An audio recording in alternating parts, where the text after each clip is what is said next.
There is a hush that falls over ancient cities as the sun tilts gently westward, casting long shadows across the stone paths of memory. In the city of Savatthi, one of the most renowned in the lands of Kosala, there was always a sense that something sacred hung in the air, as if even the winds carried echoes of wisdom spoken by awakened beings. It was here, amidst the marketplace's fading hum, the quiet courtyards of noble homes, and the fragrant smoke of incense curling through temple eaves, that a young Brahmin named Subha wandered in quiet contemplation.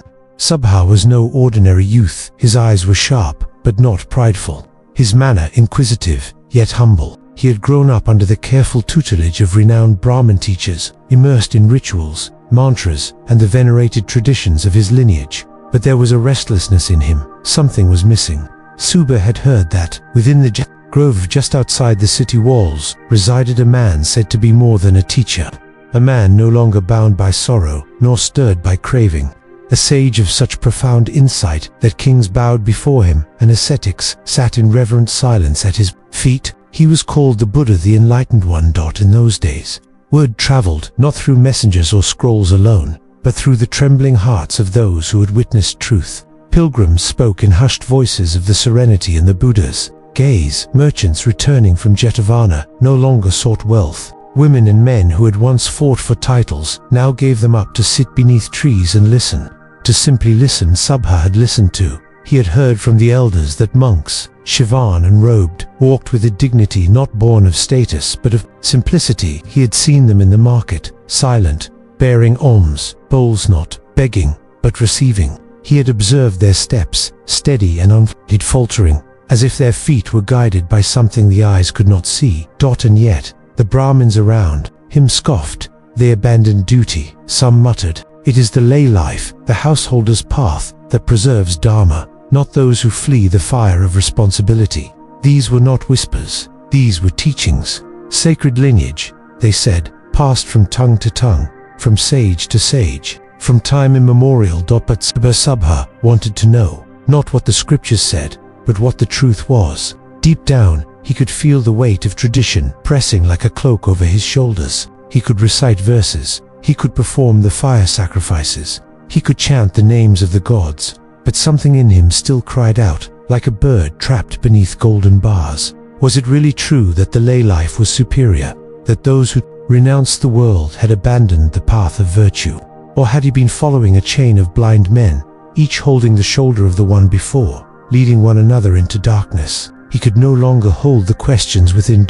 So, on a bright morning, with the dew still kissing the grass and the sky blushing faintly with the promise of dawn, Subha set out for Jetavana. Jetavana was no ordinary grove. It was a sanctuary gifted by the wealthy merchant Anathapindika, a man who had once offered his entire fortune to acquire the land for the Buddha and the monastic community. Trees rustled gently as Subha walked its paths. Birds did not sing in chaos. Here they chirped in quiet harmony. Even the earth seemed softer beneath one's feet, as if the land itself had been tamed by the stillness of awakened minds. And there, beneath the shade of a grand sala tree, surrounded by monks in silent meditation, sat the Buddha, the Blessed One. Subha approached with reverence, his head lowered, his palms pressed together. The monks made way, recognizing not a Brahmin of high caste, but a seeker one driven by an honest heart. When Subha had seated himself respectfully to one side, the Buddha turned his gaze toward him,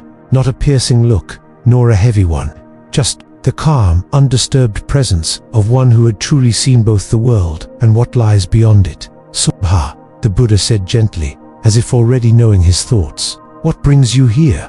The young Brahmin paused. Words gathered at his lips, then hesitated, unsure. But the presence of the Buddha was like a warm river, inviting and patient. Subha breathed in deeply, then spoke. "Blessed One," he said, "I have heard from my elders and teachers, from the revered Brahmins, that the life of a householder is the proper path, that we, who perform rituals, raise families, and maintain society, are the ones truly practicing Dharma, that monks, who shave their heads and abandon their homes, have stepped away from duty." His voice faltered. "But I have also heard of your followers of arahants who walk in your path, who live without hate, greed, or delusion. And I wonder, who is right?" He looked up, eyes searching. "Is it the householder's life that brings the highest merit, or is it the path of one gone forth? The Buddha did not answer immediately. There was a stillness in the air, a sacred pause, as if even the leaves held their breath. Then the Blessed One spoke, not with thunder, not with riddles, but with the clarity of mountain springs. He said, do you think the truth of a person's practice lies in their clothing, or in their caste, or in the titles the world gives? Subha shook his head slowly. Then listen well. And thus began one of the most profound conversations. In the Pali Canon, a dialogue not of belief, but of discernment, not of tradition, but of truth. A conversation that would reshape not only Subha's view of the world, but perhaps ours as well. The Buddha did not dismiss the lay life, nor did he elevate the monastic path blindly. Instead, he painted a picture subtle and radiant of how the true measure of a being lies not in their status, but in their actions, in their discipline, in their capacity for renunciation, compassion, and understanding.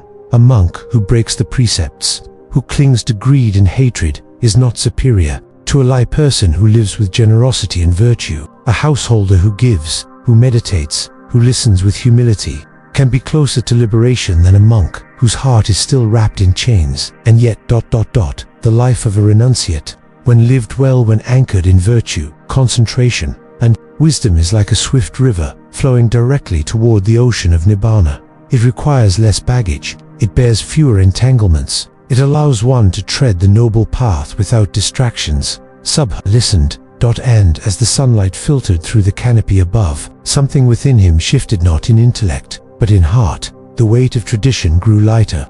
The fire of understanding flickered softly, illuminating not just a path but a purpose. When the Buddha finished speaking, silence lingered, not an awkward quiet, but one rich with realization. Subha sat unmoving, as if some ancient knot in his chest had begun to loosen. He was not merely hearing words, he was witnessing the dismantling of everything he had assumed, but still, questions remained. The Buddha had shown him that goodness and wisdom could arise in both the lay life and the monastic life, and yet, a part of Subha's heart yearned for something more concrete, something to grasp. Blessed One, he said gently, if the path is not bound by role but by how it is lived, how then can one choose? Is there not still a difference in outcome, in the weight of merit gained? The Buddha smiled, not with condescension, but like a father who sees his child taking their first honest steps. Then let me tell you a parable, Subha. And like waves unfolding from a deep ocean, the Buddha began to speak. There are two men, he said, each with a piece of land. One is a farmer. He toils daily clearing weeds, watering the soil, sowing seeds, waiting patiently for rains. His path is difficult. His success depends on many conditions, weather, time, effort, and yet, when the harvest is good, he reaps a great yield. His family eats, his granary fills, his neighbors admire him. The other is a merchant. He travels, light, carrying only what is needed. He knows the routes well. He barters with skill, moves swiftly. His work is not as strenuous. It requires less preparation. But if he is careless, if he takes the wrong road or misjudges a deal, he returns with nothing. Subha, which of the two do you think bears more risk? Which bears greater reward? Subha thought for a moment. The farmer's labor is heavier, he said, but when his work succeeds, his gain is great. The merchant, though nimble, must tread carefully. A single mistake could leave him with nothing. The Buddha nodded. So it is, Subha. The life of a householder, like the farmer, involves many responsibilities. One must work, maintain a household, tend to children, engage in society. There is merit in this when done with virtue, but it is effortful, slow, and uncertain. The life of a renunciate is leaner. One carries less, but if that simplicity is used well with meditation, restraint, and wisdom, it leads swiftly to peace. Yet, and here the Buddha paused, his voice low and clear, in both paths, if greed rules the heart, if hatred if delusion blinds, then both will fail. Subha bowed his head. The metaphor struck a deep chord. He remembered his father's fields, how a sudden storm could destroy months of labor, how a bad choice in the market could empty the families. The world was indeed unstable, even for the most careful. But the Buddha's words hinted at something deeper, that all worldly gain was at best precarious. Then, the conversation shifted. Blessed One, Subha asked, the Brahmins speak of 5 qualities that bring merit: truthfulness, austerity, celibacy, learning, and generosity. These, they say, are the marks of one who walks the righteous path. Do you agree? The Buddha regarded him kindly. They are noble aims, he said. But let me ask you this: do those who praise these virtues know their fruits? Have they seen for themselves the liberation these bring? Subha hesitated. No, Blessed One. They say it is what has been taught, passed down through generations. The Buddha's voice was gentle, yet firm. Imagine a man born blind. He's never seen color. One day, someone speaks of golden luster, its hue, its light. Another speaks of the sun, how it rises in the east and warms the world. But the blind man shakes his head. I don't believe it, he says. No one has shown me this light. It cannot exist. What would you think of such a man, Subha? Subha's voice was quiet. He would be wrong, Blessed One. Just because he cannot see does not mean it isn't real. Precisely, the Buddha said. The Brahmins speak of truth, austerity, and learning, but they have not seen for themselves the end of suffering. They have not known the extinction of craving, the calming of the heart, the cessation of becoming. They speak like the blind describing color. Subha sat in stunned silence. He had grown up admiring the Brahmins, revering them, but now, for the first time, he saw clearly that lineage was not the same as wisdom, that repeating sacred words was not the same as realizing sacred truths. Then how, he whispered, can one truly know? How can one move beyond blind belief? The Buddha's eyes did not blink. One must see for oneself, Subha, through training, through letting go, through direct realization, not through stories or hearsay, but by extinguishing the fires of desire, anger, and ignorance. That is how truth is known. The breeze stirred the leaves above them, and in that moment, Subha felt something strange in his chest, quiver not of fear, but of release, as if, for the first time, the questions inside him no longer demanded immediate answers, but invited deeper exploration. He realized then, this was not a debate, this was a doorway, and he had stepped across its threshold. The grove was quiet, but within Subha's mind, a storm had begun to still. The voice of the Blessed One was not loud, but it echoed with a kind of clarity that no chant or scripture had ever given him before. It was not just words, it was light, cutting through mist. He felt like a man waking from a lifelong sleep, but still, something deeper troubled him. There was another figure, another teacher whose words still echoed in his ears. Blessed One, Subha said softly, there is a respected Brahmin in our tradition, Buddhist. He says that no one, no monk, no sage, no teacher can ever attain a transcendent wisdom. That true knowledge of the higher realities is beyond human reach. What would you say to that? The Buddha did not answer immediately. His face remained composed, calm as the still waters of a forest pond. But there was a gravity to his silence, as if he weighed not only the question, but the suffering behind it. Then he spoke. Subha, he said gently, do you think Buddhist can see into the minds of others? Subha looked up, confused. No, Blessed One, he cannot. Then, said the Buddha, how can he know what others have realized or not? There was no scorn in the Buddha's voice, only compassion. Subha, imagine a man born blind. He has never seen shape or light. And suppose someone tells him about colors, about the blue of the sky, the green of trees, the radiant light of the sun. But he says, I do not believe in these things. No one can see them. There is no such thing as sight. What would you think of such a man? Subha felt his throat tighten. I would think he was mistaken, he said quietly, not because of his blindness, but because he judged all others by it. The Buddha nodded. Buddhist is like that man. Just because he has not experienced the higher knowledge, he assumes no one else can.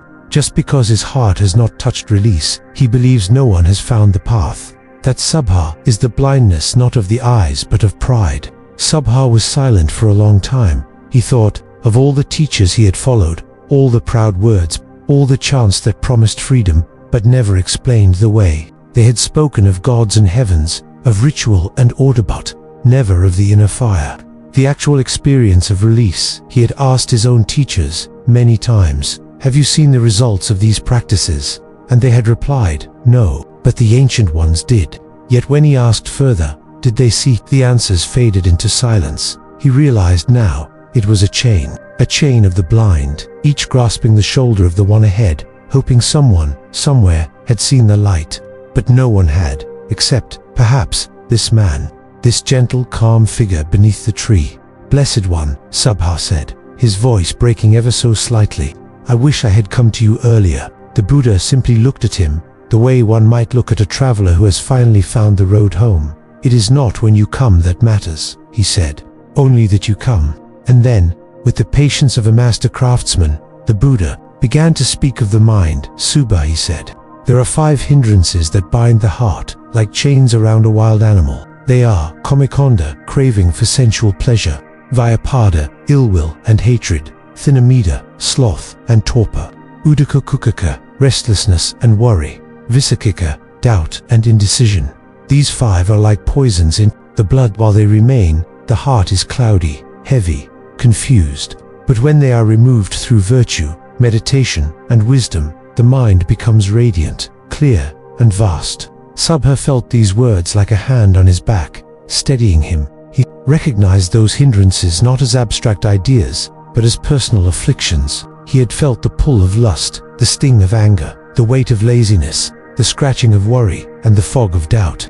And now, someone had named them not as sins, but as obstacles to be known and overcome. How does one remove them? Blessed One, he asked. The Buddha's voice was firm, now not harsh, but filled with the strength of certainty. With meditation, Subha, with the practice of calming the breath, steadying the attention, and observing the mind without clinging. Through one of the deep states of absorption, one moves past these hindrances, like a man rising from a swamp into the open sky. And then the Buddha described them not in dry doctrine, but like a poet who had walked the path. The first jhana, where applied and sustained thoughts still move, but the joy of detachment begins to grow. The second jhana, where thought falls silent, and joy becomes deeper, more refined. The third jhana, where even joy gives way to equanimity, calm, still, beyond pleasure and pain. The fourth jhana, where the breath is so gentle, the body so still, that the boundary between self and world begins to fade. These, the Buddha said, are not fantasies. They are realities, experiences I have known, and that others have known. And beyond them lies in sight the clear seeing into the nature of reality, into impermanence, suffering, and non-self. Subha's eyes welled with tears, not because he was sad, but because for the first time in his life, someone had spoken not about the truth but from it, and he knew. This was not just a man of wisdom. This was a man who had walked the whole path, who had crossed the raging flood, who had reached the farther shore and now stood, hand outstretched, to guide others across.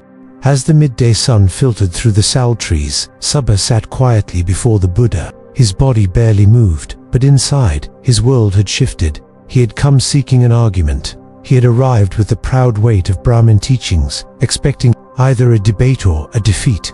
But now, something unexpected was unfolding. The more the Buddha spoke, the more Subha realized he was not in a contest. He was in a classroom of the soul, and the subject, freedom, that there was still more he wished to understand. And so he asked, Blessed One, the Brahmins say that to give, to perform acts of generosity is the highest merit, that offering to the fire, to the gods, or to the sages brings blessings for lifetimes. Is this so? The Buddha's face softened, and he answered not with denial, but with a new lens. Generosity is indeed a noble act, he said, but tell me, do people give? Subha tilted his head. To receive blessings, to accumulate merit for the next life, so that the gods will smile upon them. And what is the root of this giving? The Buddha asked gently. Is it love, or is it hope for reward? Subha paused. It is often hope, he admitted. The Buddha nodded. There is giving that expects something in return, and there is giving that expects nothing. The first is like planting a seed in the hope of fruit. The second is like letting go of a burden. The Buddha then turned the conversation toward the 6 qualities the Brahmins so cherished. Your people speak of 5 great virtues, he said. Truthfulness, austerity, celibacy, learning, and giving. All of these are wholesome when rooted in wisdom, but I will tell you of a 6th one that brings them all together. Subha leaned forward. What is it, Blessed One? Compassion. The word landed not as a sound but as a presence. When one speaks the truth not to win, but to heal, that is compassion.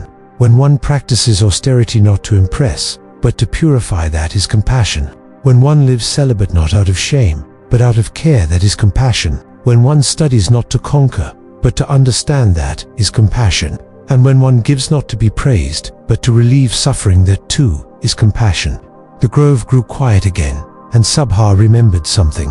A moment from his childhood he had seen a beggar once, bleeding by the roadside. His father, stern man of ritual, had looked away. But his mother, his gentle, quiet mother, had run to the man, given him cloth for the wound, water for his thirst. She had no chance, no ceremony, but her eyes had been kind. That, Subha now realized, had been true religion. He looked up at the Buddha. You say compassion is the sixth virtue, but how does one grow it? The Buddha smiled, as if he had been waiting for that question all along. By seeing all beings as one sees oneself, not as strangers, not as enemies, but as brothers and sisters in this great storm of samsara. He continued, his voice like a clear stream. When one cultivates the four immeasurables, loving kindness, metta for all, compassion, karuna, for those who suffer, sympathetic joy, mudita for those who succeed, equanimity, upika, in the face of all, then the heart becomes boundless. It expands like sound from a flute, like fragrance from a lotus, like the dawn that knows no boundary between rich and poor, saint and sinner. Subha's breath caught in his chest. He could almost feel it, that open heart, that vastness, and he asked, almost in a whisper, can such a heart lead to heaven? The Buddha replied, yes, not the heaven of indulgence, not the heaven of fleeting pleasures, but the Brahma world, a realm of purity, where beings dwell in radiant peace, free from hatred, full of love. And the Buddha, seeing the fire of aspiration in Subha's eyes, offered an image. Imagine a man with a conch shell. He blows it facing east, but the sound spreads in all directions. So too, when one sends out love without boundary, that love touches all beings, north, south, east, and west, above, below, everywhere. Such a heart is the vehicle to the Brahma realms. Subha was still. Tears welled again, not of sorrow, but of something older. A grief for years spent searching in darkness, a sorrow for arguments won, but truths missed, and a joy that at last he had found a teaching that did not ask him to believe blindly but to look, to practice, to become. He bowed deeply. Blessed One, he said, today, the chains of doubt have fallen. I see now that true merit lies not in status, but in practice, not in tradition, but in transformation. Please, accept me as a follower, lay disciple, who takes refuge in the Buddha, the Dharma, and the Sangha. The Buddha did not nod. He only looked at Subha with eyes that saw not the student, but the seed, and smiled. When the sun dipped below the horizon, and the shadows stretched long across the Jetovana grove, Subha lingered under a Bodhi tree. He sat alone now, his robes dusted with golden light, his breath deep and calm, though his feet remained in Savatthi. His mind journeyed far beyond. He had taken refuge, not in a temple, not in a doctrine, but in the living presence of the Dharma. He had entered the current. But what does it mean to walk a path when the world around you continues to walk another? That question stayed with him as he made his way back through the city. The sounds of commerce returned, haggling in the market, horses on cobbled roads, laughter from the courtyards of noble homes. The city was unchanged, but he was not. At the gates of the Brahmin quarter, a voice called out, Subha. It was Chenna, a fellow student under the great Brahmin Pokarasati. Chenna ran to him, a bundle of scrolls under his arm, his forehead marked with fresh ash from morning rites. I heard you went to the recluse Gautama, Chenna said, breathless. Tell me, what did he say? Subha looked at him, not with pride, not with condescension, but with the quiet gaze of one who had drunk clear water after years of thirst.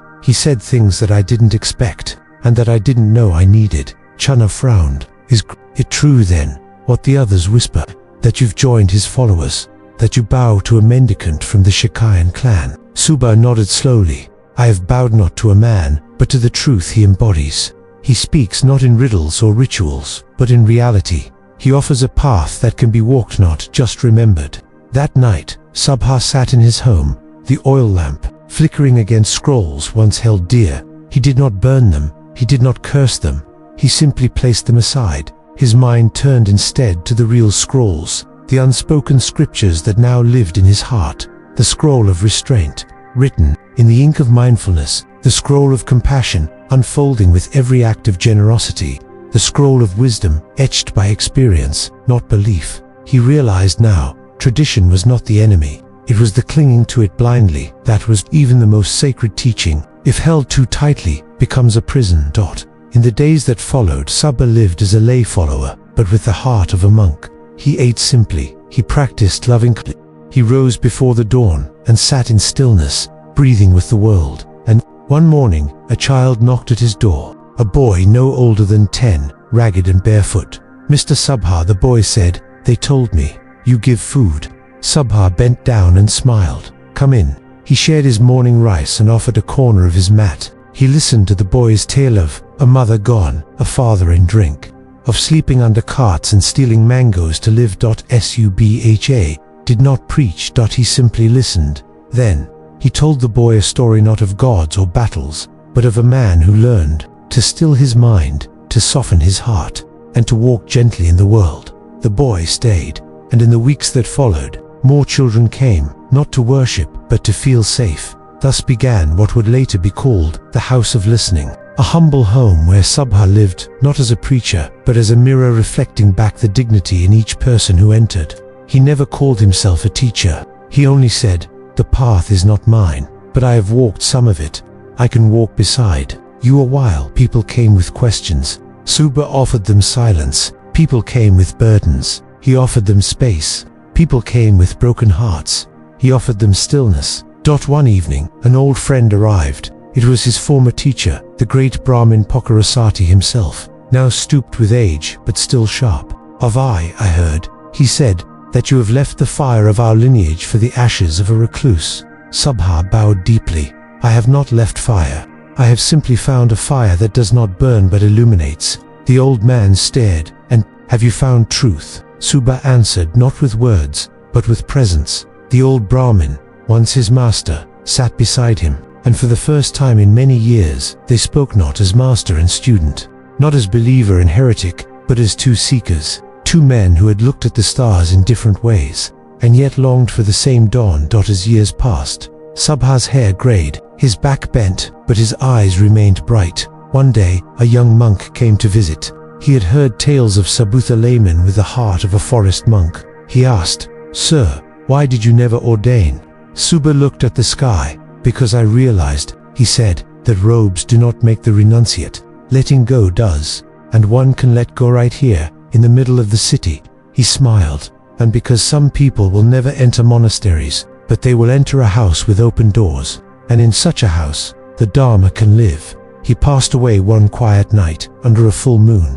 No drums, no fanfare, just silence. And yet, the city mourned. Merchants, beggars, children, even old Brahmins gathered under the same sky. They lit lamps not to send him to another world, but to honor the world he had built right here. The Buddha, upon hearing of Subha's passing, said to his disciples, "This, too, is the fruit of the path, to live not in glory, but in truth, to walk not for escape, but for service." Subha did not need robes to embody the Dharma. He needed only a pure heart. And so his story lives on not as a tale of conversion, but as a testament to what can happen when one man meets truth, bows to it, and lets it walk beside him for the rest of his days.